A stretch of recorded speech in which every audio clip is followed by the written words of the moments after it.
Welcome to the Brainix Academy. तो जैसा कि आपको पता है कि हमने अपना न्यू सेशन जो है वो स्टार्ट किया हुआ है और आज हमारा न्यू सेशन की लाइव क्लास है।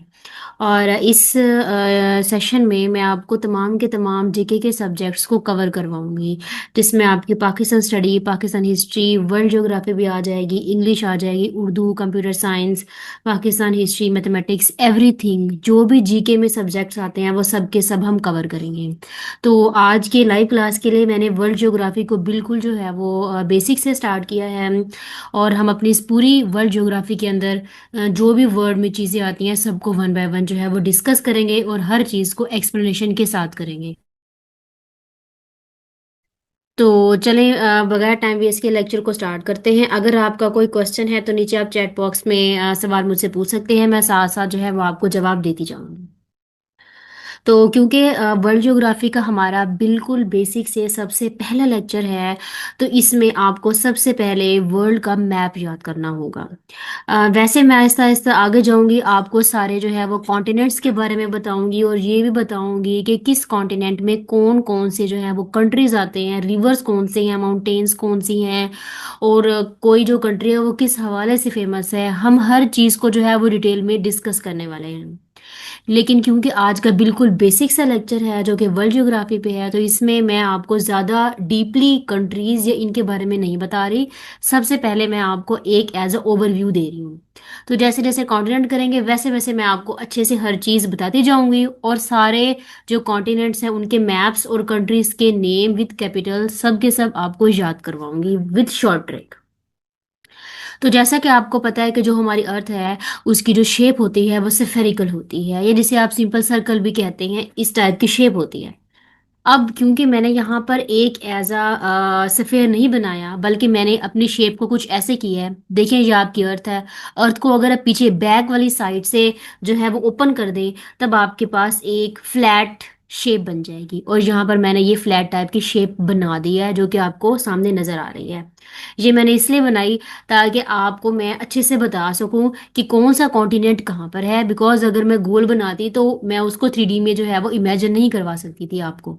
सो दैट इज़ वाई मैंने इसकी जो शेप है उसको फ्लैट कर दिया है। ठीक है, इसमें देखिए मैंने कुछ जो है वो कॉन्टिनेंट्स ड्रॉ किए हुए हैं, जिसे मैंने एक इरेगुलर शेप से डिनोट किया है।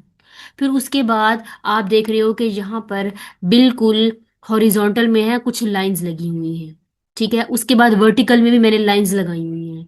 ठीक है, इनको भी मैं डिस्कस करके बताती हूँ कि लैटिट्यूड क्या होता है, लॉन्गिट्यूड क्या होता है। लेकिन सबसे पहले आपने अर्थ में मेन चीज़ ये तैयार करनी है कि आपके पास कॉन्टिनेंट्स कौन कौन से हैं और आपके पास ओशंस क्या होता है। ठीक है, ओशंस हैं और कौन कौन से हैं, और ये जो आपके पास कॉन्टिनेंट्स हैं उसमें एरिया के हवाले से कौन कौन से कॉन्टिनेंट्स हैं और उनकी क्या सीक्वेंस है। और उसके अलावा आपने ये भी देखना है कि पॉपुलेशन के हवाले से जो है वो कौन सा कॉन्टिनेंट सबसे बड़ा है और कौन सा कॉन्टिनेंट सबसे छोटा है। ये सबसे आपकी इंपॉर्टेंट चीज़ है, ये बिल्कुल बेसिक है वर्ल्ड ज्योग्राफी का। तो सबसे पहले आप याद रखें कि यहाँ पर जो लैंड मासेस हैं, उन लैंड मासेस को मैंने ब्लैक कलर से एक इरेगुलर शेप में ड्रा किया हुआ है। और बाहर आप चेक करो कि ये जो आपके पास कॉन्टिनेंट है उसके बाहर मैंने बिल्कुल ब्लू कलर से जो है वो शेड किया पूरे रीजन को, और वो जो ब्लू कलर है वो सारा वाटर यानी ओशन को जो है वो शो कर रहा है। ठीक है, तो अब आप सबसे पहले ये देखें कि लैंड मासेस जो है वो कौन कौन से हैं और उनकी सीक्वेंस क्या है, सबसे बड़ा लैंड मास कौन सा है और सबसे छोटा लैंड मास जो है वो कौन सा है। सबसे पहले आप देखें सबसे बड़ा, तो सबसे बड़ा आपके पास लैंड मास है वो आपके पास एशिया है। ठीक है, एशिया वही है जहाँ पे हम रहते हैं, ये आपके पास एशिया है। और सबसे पहले ये अब बात अपने माइंड में रखिएगा कि टोटल जो कॉन्टिनेंट है वर्ल्ड में वो 7 है। ठीक है, 7 में जो सबसे पहले नंबर पे है वो आपके पास एशिया आता है। ठीक है, जो एशिया है ये आपके पास बाय एरिया सबसे लार्जेस्ट होता है, और ये सबसे ज़्यादा जो है वो पॉपुलस कॉन्टिनेंट है। बाय एरिया भी ये पहले नंबर पे है, और उसके अलावा पॉपुलेशन के हवाले से भी ये फर्स्ट नंबर पे है। ऐसा करती हूँ, सबसे पहले मैं आपको जो है वो एज अ एरिया के हवाले से बताती हूँ तरतीब के साथ कि सबसे पहले नंबर पे आपके पास जो कॉन्टिनेंट आता है वो एशिया है। ठीक है, फिर उसके बाद सेकंड नंबर पे आपके पास आ जाता है अफ्रीका। आपने ये चीज़ तरतीब से याद रखनी है, ये इंपॉर्टेंट है, पूछा जाता है कि सेकंड नंबर पे कौन सा है, थर्ड पे कौन सा आता है, कि सबसे बड़ा कौन सा है, सबसे छोटा कौन सा आपके पास कॉन्टिनेंट है, जिसे आप उर्दू में बरआज़म कहते हैं। तो सेकंड नंबर पे आपके पास अफ्रीका है। फर्स्ट नंबर जो है उस पर आपके पास क्या है, एशिया है। उसके बाद थर्ड नंबर पे आपके पास आ जाता है नॉर्थ अमेरिका। नॉर्थ अमेरिका को देखिए मैंने N.A से शॉर्ट में लिखा हुआ है, एन का मतलब नॉर्थ, ए का मतलब है अमेरिका। तीसरे नंबर पे आपके पास बाय एरिया नॉर्थ अमेरिका का है। ठीक है, उसके बाद चौथे नंबर पे आपके पास है साउथ अमेरिका। ये आपके पास फोर्थ नंबर पे है बाय एरिया, मैं बता रही हूँ, पॉपुलेशन के वजह से भी नहीं बता रही। उसके बाद फिफ्थ नंबर पे आपके पास आ जाता है अंटार्कटिका। ठीक है, ये आपके पास अंटार्कटिका है। अंटार्कटिका आपके पास किस नंबर पे है, फिफ्थ नंबर पे है बाय एरिया। फिर उसके बाद देखिए यूरोप आ जाता है। यूरोप देखिए अफ्रीका के ऊपर यूरोप है आपके पास। और लास्ट में आपके पास क्या आ जाता है, ऑस्ट्रेलिया आ जाता है बाय एरिया। ठीक है, सबसे यानी कि आपने अब फिलहाल ये सीखा कि पहले नंबर पे अकॉर्डिंग टू जो है वो एरिया के वाले से एशिया है। एशिया के बाद आपके पास क्या आ जाता है, अफ्रीका आ जाता है। अफ्रीका के बाद आपके पास नॉर्थ अमेरिका, साउथ अमेरिका आ जाता है। फिर उसके बाद आपके पास क्या है, अंटार्कटिका है। फिर यूरोप आ जाता है। लास्ट में आपके पास ऑस्ट्रेलिया है। यानी सबसे बड़ा जो है वो आपके पास अकॉर्डिंग टू एरिया एशिया है। और सबसे छोटा जो है वो कौन सा है आपके पास, ऑस्ट्रेलिया है। ये जो आपके पास एशिया है ये इस हवाले से फेमस है कि ये सबसे एक तो लार्जेस्ट भी है, और दूसरा कि सबसे ज्यादा पॉपुलेशन वाला है। और उसके बाद अफ्रीका आ जाता है। अफ्रीका आपको पता है कि सेकंड जो है वो लार्जेस्ट कॉन्टिनेंट है। और उसके अलावा ये जो अफ्रीका है ना, यहाँ पे नेचुरल रिसोर्सेज बहुत ज़्यादा है जिसकी वजह से ये फेमस है। आपसे पूछा जा सकता है कि कौन सा कॉन्टिनेंट जो है वो रिच है नेचुरल रिसोर्सेज के हवाले से, तो वो आपके पास कौन सा है, अफ्रीका आ जाए। उसके बाद नॉर्थ अमेरिका है। नॉर्थ अमेरिका वैसे ही आपको पता है फेमस है। यहाँ पर जो है यूएसए है, कनाडा भी यहाँ पर है, मैक्सिको भी यहाँ पर है नॉर्थ अमेरिका में। उसके बाद साउथ अमेरिका है। साउथ अमेरिका जो फेमस है ये अमेजोन रिवर की वजह से फेमस है। और उसके अलावा ये जो है एक रेन फॉरेस्ट यहाँ पर भी काफ़ी होते हैं। तो ये एनिमेशन नहीं करें प्लीज, डिसेबल एनिमेशन। अच्छा, उसके बाद मैं क्या बता रही थी आपको, साउथ अमेरिका के बारे में कि यहाँ ये क्यों फेमस है। ये अमेजोन रिवर की वजह से फेमस है और रेन फॉरेस्ट की वजह से फेमस है। रेन फॉरेस्ट क्या होता है, rain forest in simple words जिसे आप उर्दू में कहते थे कि ये होता है बारानी जंगल। ठीक है, साउथ अमेरिका जो है वो रेन फॉरेस्ट है, मीन्स बरानी जंगल है, ये सिंपल आप इसे उर्दू में कहते हैं। और रेन फॉरेस्ट का मतलब ये होता है कि ये आपके पास ऐसा जंगल होता है जहाँ पे सारा साल बहुत ज़्यादा बारिश होती है। तो यानी कि यहाँ पे जंगलात भी बहुत ज़्यादा होते हैं, दरख्त बहुत ज़्यादा हैं। ठीक है, और हर तरफ तकरीबन हरियाली हरियाली होती है, यहाँ पे ग्रीनरी बहुत ज़्यादा यहाँ पे होती है। और लेकिन बारिश यहाँ पे जो है वो सारा साल रहती है हर वक्त। तो वो ऐसे जो आपके पास जंगल होता है उसे आप क्या कहते हो, उसे आप रेन फॉरेस्ट कहते हैं, जहाँ पे सारा साल बारिश होती है। सिंपल आप बुक्स में ये पढ़ते हैं कि इसे आप रेन फॉरेस्ट कहते हैं। उसके बाद नेक्स्ट फिफ्थ नंबर पे आपने क्या कहा था, अंटार्कटिका था। ये आपको पता है कि बिल्कुल जो है वो अर्थ के बॉटम में होता है। और ये जो अंटार्कटिका है, जाहिर बात है ये बहुत आइसी जो है वो इलाका होगा। तो यहाँ पे आइसी डेजर्ट बहुत ज़्यादा है। ठीक है, पॉपुलेशन यहाँ पर कोई परमानेंट नहीं है, लोग वैसे ही बस घूमने फिरने आ जाते हैं, लेकिन ये फेमस है अपने आइसी डेजर्ट की वजह से। फिर उसके बाद आपके पास यूरोप आ जाता है।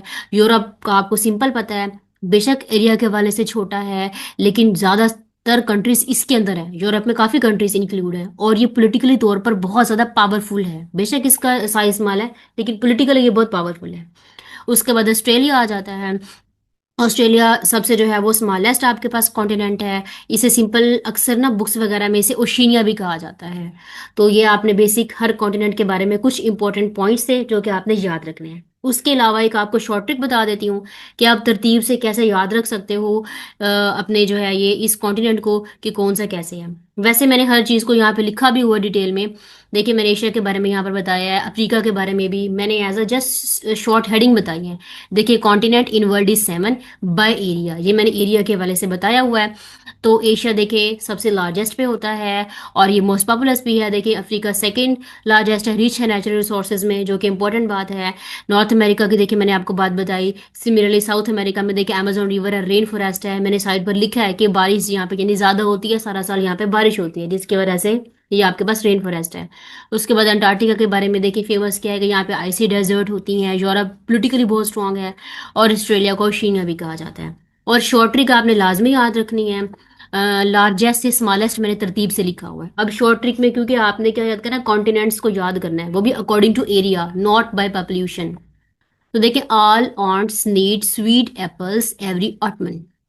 अब देखें, ऑल ए है, ए से बनता है एशिया। इससे आपने याद रखिए। आंट, ए से क्या बनता है, अफ्रीका। नीड, एन से क्या बनता है, नॉर्थ अमेरिका। स्वीट, एस से क्या बनता है, साउथ अमेरिका। एप्पल, ए से क्या बनता है, अंटार्कटिका। एवरी, एवरी से क्या बनता है, यूरोप। ऑटमन, ऑटमन से क्या बनता है, ऑस्ट्रेलिया। ठीक है, तो इस शॉर्ट ट्रिक के थ्रू आपने अकॉर्डिंग टू जो आपके पास एरिया है आपने याद रखना है। उसके बाद बाय पॉपुलेशन है, पॉपुलेशन के हवाले से भी आप याद रख सकते हो। लेकिन पॉपुलेशन के लिए मैंने यहाँ पे सिंपल 1 2 लिखा हुआ है। देखिए ये जो पी है ये पॉपुलेशन मैंने लिखा हुआ है। एशिया जो है वो फर्स्ट नंबर पे है। सेकंड नंबर पर अकॉर्डिंग टू पॉपुलेशन अफ्रीका है। थर्ड नंबर पे देखिए यूरोप है। फोर्थ पे आपके पास North America according to population. फिर उसके बाद साउथ अमेरिका फिफ्थ नंबर पे। सिक्स नंबर पर देखें ऑस्ट्रेलिया है। सेवन नंबर सबसे लास्ट में अंटार्कटिक है, बिकॉज सारी बात है आइसी इलाका है यहाँ पे। वैसे ही पॉपुलेशन कम होगी, वो आपका खुद भी इसमें जो है वो माइंड वर्क कर जाता है कि जो सबसे लोवेस्ट होगा जिसमें कम पॉपुलेशन होगी वो अंटार्कटिका ही होगा। ठीक है, तो ये जनरल सा एक ओवरव्यू था जो कि आपने याद रखा कॉन्टिनेंट्स के बारे में। अच्छा, चलिए मैं आगे जाके बताती हूँ। तो ये जो मैंने वर्ल्ड मैप यहाँ पे जो ड्रा किया हुआ है वर्ल्ड का, यहाँ पर आप चेक कीजिएगा दरमियान वाली ये जो लाइन है इसे कहते हैं इक्वेटर। ये फिक्स लाइन होती है, इसे बेस लाइन भी कहा जाता है, इसे इक्वेटर कहते हैं जनरल। फिर उसके बाद ये जो आपके पास सेंटर वाली लाइन होती है ये, इसे आप कहते हो प्राइम मेडिरियन। ठीक है, ये दो लाइन फिक्स है, इसको आपने लाजमी याद रखना है। इस तरीके से अर्थ को ना आप लॉन्गिट्यूड एंड लैटिट्यूड में डिवाइड कर देते हैं, जो कि ऐसे लाइंस होती हैं। देखिए ये लाइंस लगी हुई हैं, मैं आगे जाके मैंने डिटेल से आपको बताना है कि लॉन्गिट्यूड क्या होता है, लैटिट्यूड क्या होता है। जो आपके पास लैटिट्यूड होता है, ये आपके पास हॉरिजॉन्टल लाइंस होती हैं। देखिए ये आपके पास लाइंस है, ये वाली लाइंस, इसे आप कहते हैं लैटिट्यूड। इस तरीके से इक्वेटर के नीचे भी आपके पास लाइंस होती हैं। ये लाइंस आपके पास क्या कहलाती हैं, इसे आप लैटिट्यूड कहते हो। दरमियान वाली को आप क्या कहते हैं, इक्वेटर। इससे ऊपर वाली को कहते हैं ट्रॉपिक ऑफ कैंसर, जो कि फेमस है। इसके नीचे भी ट्रॉपिक ऑफ कैंसर है, उसके नीचे है आपके पास अंटार्कटिक सर्कल आ जाता है, बिकॉज एक एरिया आ जाता है, अर्थ का बॉटम आ जाता है, एक सर्कल टाइप बन जाता है। अगर आप स्फेरिकल शेप में इमेजिन करें अर्थ को, तब आपको इस चीज़ का आइडिया हो जाएगा। तो और उसके अलावा ये इसका सेंटर पॉइंट होता है, ये वाला सेंटर पॉइंट को भी डिस्कस करेंगे कि सेंटर पॉइंट आपका जो है वो कैसे अफ्रीका पे आता है। और उसके सेंटर में एक इलाका आता है जो कि इक्वेटर, और ये आपके पास जो प्राइम मेडिरियन है ये एक पॉइंट पर मिलते हैं, और ये पॉइंट कहाँ पे होता है, अफ्रीका में आता है। ठीक है, उसके अलावा इस पे कुछ एंगल्स बने हुए हैं। 0 डिग्री देखे, यहाँ 30 डिग्री होता है, ये 60 डिग्री होता है, ये फिर नीचे जाके फिर बिलो में 30 और ये 60 डिग्री आता है। जो कि मैं आगे जाके आपको डिटेल में बताऊंगी कि किस तरीके से लैटिट्यूड को किस हवाले से और किस एंगल से डिवाइड किया होता है। और ये जो आपके पास लॉन्गिट्यूड है, देखें ये जो आपके पास ऐसे वर्टिकल लाइन है, इसे आप कहते हैं लॉन्गिट्यूड। ठीक है, एक और बात अहम याद रखिएगा, कोई आपसे पूछ सकता है कि ये जो आपके पास सारी जो है ये हॉरिजॉन्टल लाइंस है, इसमें से सबसे बड़ी लाइन कौन सी है अकॉर्डिंग टू लेंथ, लेंथ के हवाले से। तो जो इक्वेटर वाली लाइन है, बिकॉज ये सेंटर से पास होती है, और आपको पता है कि अर्थ स्फेरिकल होती है, तो सेंटर वाला पार्ट उसका ज़्यादा चौड़ा होगा, जिसकी वजह से आपके पास ये जो इक्वेटर वाली लाइन है इसकी लेंथ सबसे बड़ी होगी। फिर आहिस्ता आहिस्ता ऊपर जाते जाते जाते लाइन की जो लेंथ है ना वो छोटी होने स्टार्ट हो जाएगी। ओके, तो इक्वेटर वाला सबसे बड़ा हो जाता है। इस तरीके से अगर आप लॉन्गिट्यूड यानी वर्टिकल लाइंस की बात करें, तो आपको पता है कि दरमियान वाली लाइन ये होगी। लेकिन ये चीज़ याद रखिएगा कि यहाँ से जब आप ऐसे जाओगे तो यहाँ से यहाँ तक का डिस्टेंस ज़्यादा होगा। ठीक है, और आहिस्ता आहिस्ता आप जैसे नीचे जाते जाएंगे तो हर लाइन का दूसरे के साथ डिस्टेंस जो है वो कम होना स्टार्ट हो जाएगा, डाउन होना शुरू हो जाएगा। अब आप मुझसे पूछ सकते हैं कि ये जो लॉन्गिट्यूड है या लैटिट्यूड है, हम अर्थ को इन इमेजिनरी लाइंस में क्यों ड्रा करते हैं। ये एक इमेजिनरी लाइंस होती हैं जो कि हमने खुद बनाई होती हैं, रियल में ये चीज़ एग्जिस्ट नहीं करती। तो असल में होता ये है कि जब भी हमने किसी भी ऑब्जेक्ट की या किसी भी चीज़ की पोजीशन को कैलकुलेट करना होता है, तो तब हमारा जो जीपीएस सिस्टम होता है वो क्या करता है, जो गूगल मैप होता है वो इन लाइंस के थ्रू ही किसी भी ऑब्जेक्ट की लोकेशन को बताता है। ये लाइंस आपको टाइम जोन में हेल्प करती हैं। उसके अलावा किसी भी चीज़ को पूरी अर्थ में कि कहाँ पर है कहाँ पर नहीं है और किस जगह पर क्या हो रहा है, तो ये सारा कुछ ये लाइंस ही डिसाइड करती हैं। तो ये लाइंस हमारे लिए बहुत इंपॉर्टेंट है। तो जो आपके पास नेविगेशन सिस्टम होता है वो सारे इन लाइंस के थ्रू बताता है कि जैसे फॉर एग्जांपल आपको पता है अर्थ जो है उसके बाहर जो है वो सैटेलाइट्स रिवॉल्व कर रहे होते हैं, और तकरीबन साइंटिस्ट ने जो है वो 27 से 32 के करीब सैटेलाइट्स जो हैं वो भेजे होते हैं। और ये जो सैटेलाइट है ये अपने फिक्स ऑर्बिट के अंदर रिवॉल्व करते हैं। जब हम अपने जीपीएस को, जैसे जो हमारे पास है गूगल मैप है, या जो आपके पास जो भी नेविगेटर है, आप उसको ऑन करते हैं, तो आप क्या करते हैं, तो आप अपने सिग्नल, फॉर एग्जांपल मैं यहाँ पर हूँ, अब जैसे ही नेविगेशन सिस्टम मैंने ऑन किया तो मेरे सिग्नल जो है वो सैटेलाइट को चले जाएंगे।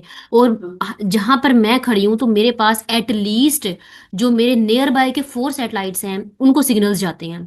तो देखिए ऐसे सिग्नल जाएगा, इधर से ऐसे सिग्नल जाएगा, फिर ऐसे सिग्नल जाएगा इस टाइप से, फिर सिग्नल जैसे जाएंगे, फिर क्या होगा, जैसे ही मेरे सिग्नल सैटेलाइट को जो है सैटेलाइट के साथ टच करेंगे, वैसे ही सैटेलाइट वहां से कुछ इलेक्ट्रोमैग्नेटिक वेव्स जो है वो मेरे मोबाइल की तरफ भेजेगा, जो भी मेरा नेविगेटर है, जो भी मैंने सिस्टम ऑन किया हुआ है। फिर क्या होगा, फिर हमारा जीपीएस सिस्टम ऑटोमेटिकली प्रोग्रामिंग के थ्रू जो है वो यहाँ से जो बाहर आपके पास इलेक्ट्रोमैग्नेटिक वेव्स जा रही हैं और बाहर से जो अंदर आ रही हैं, उनके दरमियान में जो टाइम है उसका जो है वो डिफरेंस निकालेगा। फिर उस डिफरेंस के थ्रू जो है वो हम किसी भी ऑब्जेक्ट की लोकेशन को जो है वो बयान कर सकते हैं। वैसे ये थोड़ा साइंस का टॉपिक है, ज़्यादा वहाँ नहीं जा रही क्योंकि हम वर्ल्ड ज्योग्राफी पर हैं, लेकिन मैं आपको ये बताना चाह रही हूँ कि किस तरीके से ये चीज़ें जो है वो जीपीएस सिस्टम में, साइंस में हमारे पास जो है वो एक अहम रोल प्ले करती हैं। थोड़ा सा वर्ल्ड ज्योग्राफी पे अगेन आ जाते हैं। तो ये चीज़ आपने याद रखनी है यहाँ पर, ठीक है। अपर वाला जो आपके पास, अच्छा याद रखिएगा, ये इक्वेटर जो है ये अर्थ को 2 हिस्सों में क्योंकि तकसीम करता है। और एक अर्थ का होता है अपर पार्ट, दूसरा इसका होता है लोअर पार्ट। जो इसका अपर पार्ट होता है उसे आप कहते हैं नॉर्थन हेमिस्फेयर, ठीक है। और जो इसका लोअर पार्ट होता है उसे आप कहते हैं साउदर्न हेमिस्फेयर, ठीक है। ये याद रखिएगा आप, यानी ऊपर वाला नॉर्थ, नीचे वाला साउथ हो गया। इस तरीके से ये आपके पास प्राइम मेरिडियन है। इसमें देखिए जो आपके पास राइट वाली साइड है वो आपके पास ईस्ट होगी, देखिए मैंने यहाँ पर ई लिखा है। और उसके बाद जो आपके पास इसकी लेफ्ट वाली साइड है वो आपके पास वेस्ट वाली साइड कहलाती है। और आप ईस्ट वेस्ट के हवाले से जो है वो ओशंस वगैरह को नाम देते हैं, जो कि मैं भी आपको आगे जाके बताती हूँ कि कैसे कैसे आप करते हो। तो टोटल आपने कॉन्टिनेंट्स के बारे में याद कर लिया। अब थोड़ा सा आप ये देख लो कि ओशंस क्या होता है। मैं अभी आगे जाके आपको ओशियन एंड सी में जो है वो डिफरेंस भी बताती हूँ कि वो क्या होता है, लेकिन उससे पहले आप थोड़ा ये देख लें कि टोटल कितने जो है वो ओशियन है अर्थ में। टोटल आपके पास जो है वो 5 ओशियन है अर्थ में, ठीक है। सबसे पहले नंबर पे आपके पास होगा पैसिफिक ओशियन।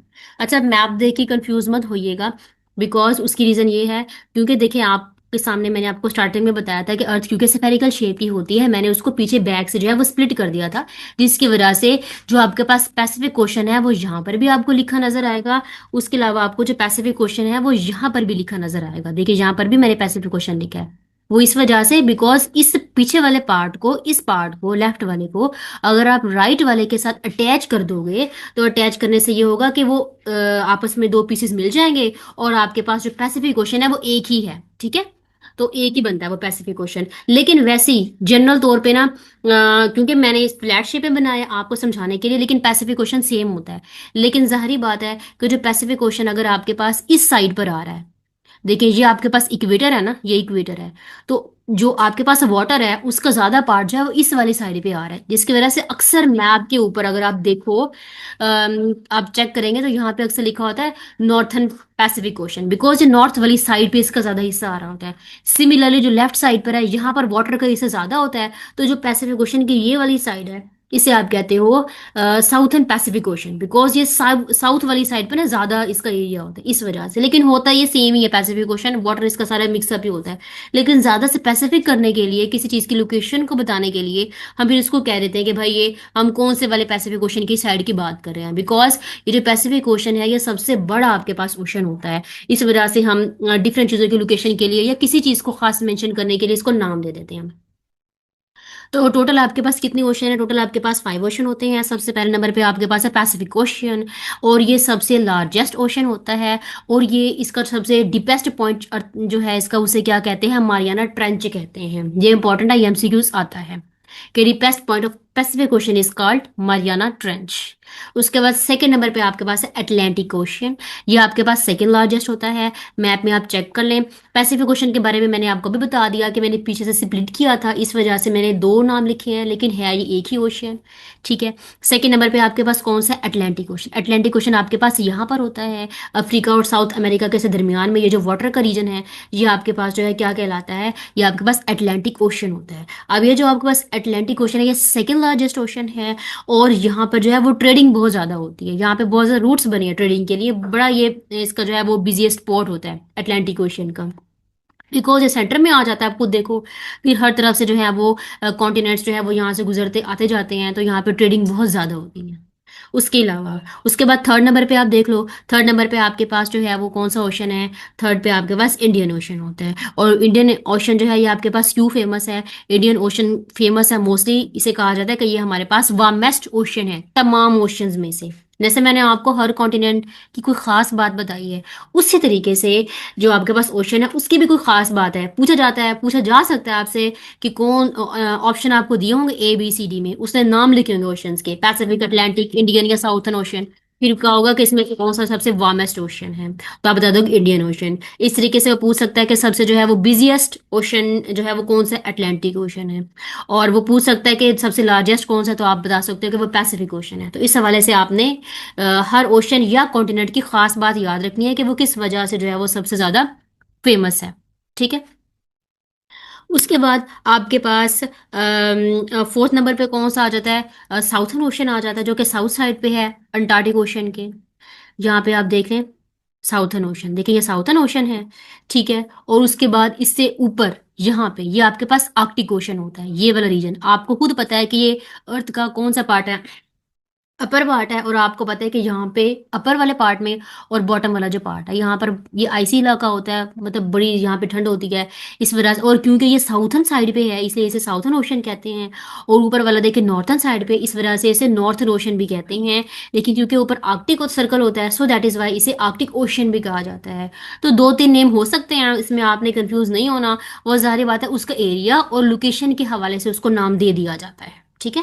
देखिए ये वाला जो आपके पास सर्कल है इसे आर्कटिक सर्कल कहते हैं, सो दैट इज वाई ये जो आपके पास नॉर्थर्न ओशन है उसे अक्सर जो है वो आर्कटिक ओशन भी कहा जाता है।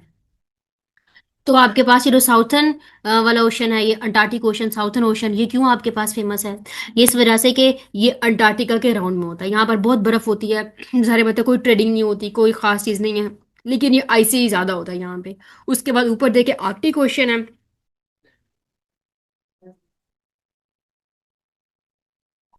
वो तो बुरा है बहुत।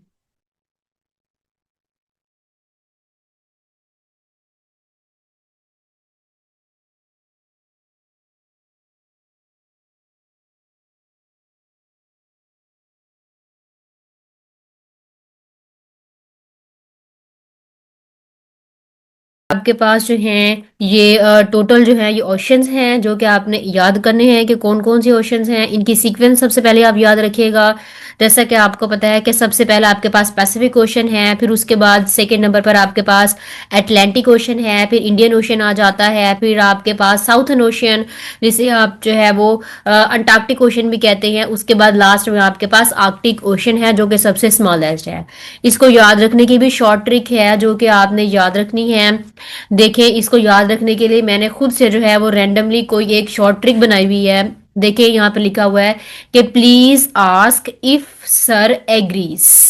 तो प्लीज पी से आपके पास बनता है पैसिफिक, आस्क ए से आपके पास बनता है अटलांटिक ओशियन, और इफ आई से आपके पास बनता है इंडियन ओशियन, सर ऐसे आपके पास बनता है साउदर्न ओशियन, और एग्रीज ए से बनता है आर्कटिक ओशियन। तो इस शॉर्ट ट्रिक के थ्रू आप याद रख सकते हैं कि कौन सा ओशन जो है वो किस तरतीब के साथ जा रहा है।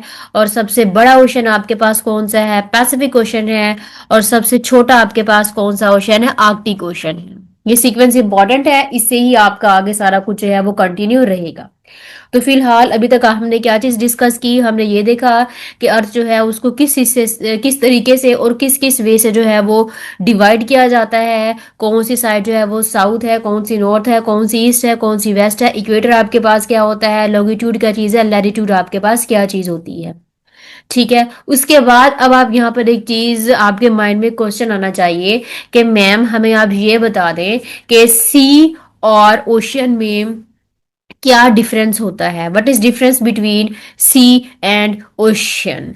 तो मैंने यहाँ पे एक सिंपल एंड शॉर्ट वर्ड में डेफिनेशन लिखी हुई है ओशन के बारे में और सी के बारे में लिखी हुई है। तो ओशन जो है इसे उर्दू में समंदर कहते हैं, और ओशन जो है ये बहुत बड़ा होता है, यानी इसका वॉल्यूम भी ज़्यादा होता है, इसका साइज भी बहुत ज़्यादा होता है, इसमें वाटर की क्वांटिटी क्वांटिटी जो है वो ज़्यादा होती है। ठीक है, ओशियन के अंदर। तो इन सिंपल वर्ड ओशन जो है ये आपके पास सबसे लार्जेस्ट बॉडी होती है किसकी, सॉल्ट वाटर की, बिकॉज इसका जो पानी होता है वो सॉल्टी होता है। और दुनिया का तकरीबन 71% जो सरफेस है उसमें क्या है आपके पास, सिर्फ और सिर्फ पानी है, यानी अर्थ जो है वो 71% वाटर को कवर करती है। और जो बाकी परसेंट है वो उसका लैंड मैसेज का है। उसके अलावा जो ओशन है वो आपके पास वास्ट भी होता है, डीप भी होता है, और कंटिन्यूस भी होता है। कंटिन्यूस का मतलब है कि उसके आसपास कंटिन्यूस वाटर ही वाटर होता है, इतनी बड़ी बॉडी होती है कि हर जगह पर वाटर वाटर वाटर होता है। और वो जो आपके पास वाटर का रीजन होता है उसके साइड पर आइलैंड्स या कोई लैंड मैसेज होते हैं। जैसे फॉर एग्जांपल देखिए ये आपके पास ओशन है, तो ओशन के साइड पर जो है वो कहीं ना कहीं पे कुछ लैंड मैसेज होंगे, कुछ आइलैंड्स होंगे, कुछ जो है वो खुश्क एरिया होगा। तो ये सब आपके पास क्या होता है, ओशन है। और ओशन टोटल आपके पास कितने होते हैं, 5 हैं। उसके बाद सी है। सी आपके पास क्या होता है, जो सी है वो आपके पास स्मॉलेस्ट बॉडी होता है सॉल्ट वाटर का।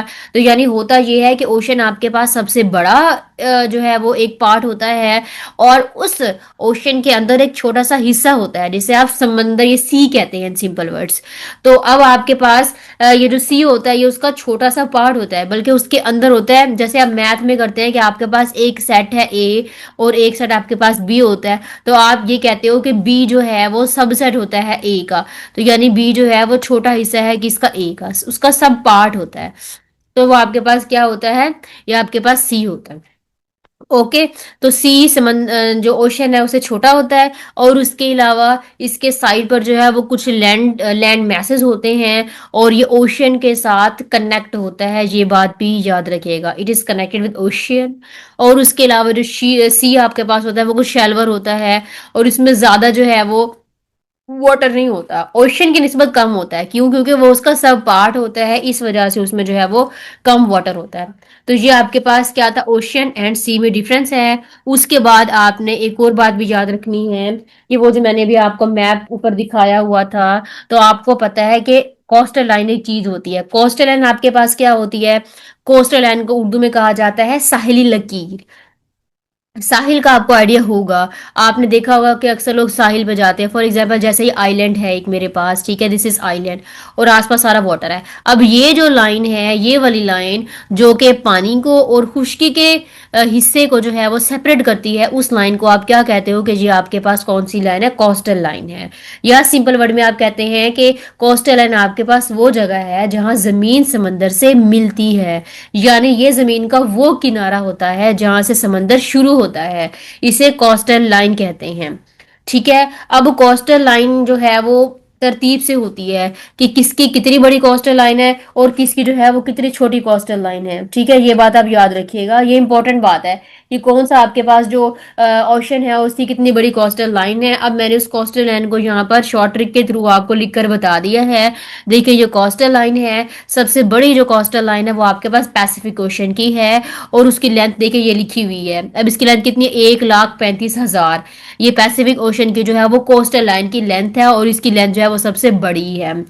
सेकेंड नंबर पे आपके पास आ जाता है अटलांटिक ओशियन। अटलांटिक ओशियन जो आपके पास है, इसकी लेंथ कितनी है, 1,12,000 है। और इसकी लेंथ भी आप याद रखिएगा, जबानी आपने ये एमसीक्यूज के हवाले से इंपॉर्टेंट है।